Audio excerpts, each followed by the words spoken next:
मात्र 5,000 टंका लांच नहीं मुह कला करिसेंती जणे आरआई और जणे एआरआई, जहाँकि सुवर्णपुर जिला वीर महाराजपुर तहसिल अंतर्गत खंडहता सर्कल आरआई राजेंद्र मिश्र एवं एआरआई पंचानन डांग 5,000 टंका लांच नेउथुवा बेले भिजिलांस हाथ में धरा पड़िछंती।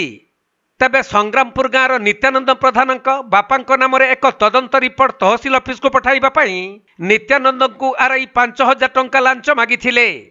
तेणु एने नित्यानंद भिजिलांस ऑफिसर द्वारस्थ हेबा परे एक योजना प्रस्तुत करा जाइथिला। आउ सही योजना अनुसार आज नित्यानंद पाखरु एही टंका एआरआई माध्यम आरआई नेउथुवा बेले भिजिलांस विभाग अधिकारी माने तांको धरिथिले।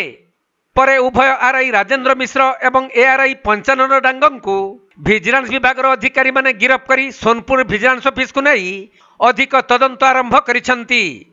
सेपटे एही ट्राप समय रे उभय सोनपुर एवं बलांगीर भिजिलांस विभाग कर्मचारी माने शामिल थिले।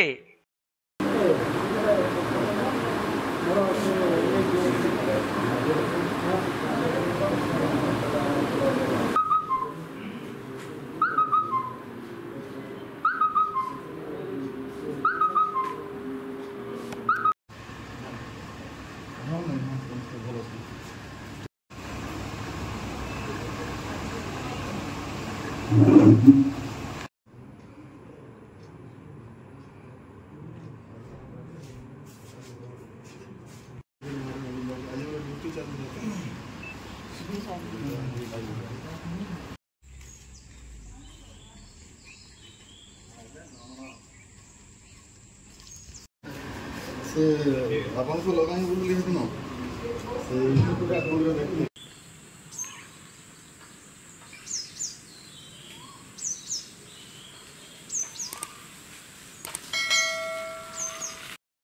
सुवर्णपुर जिला प्रतिनिधि पीतांबर महापात्र रिपोर्ट, कोणार्क लाइव।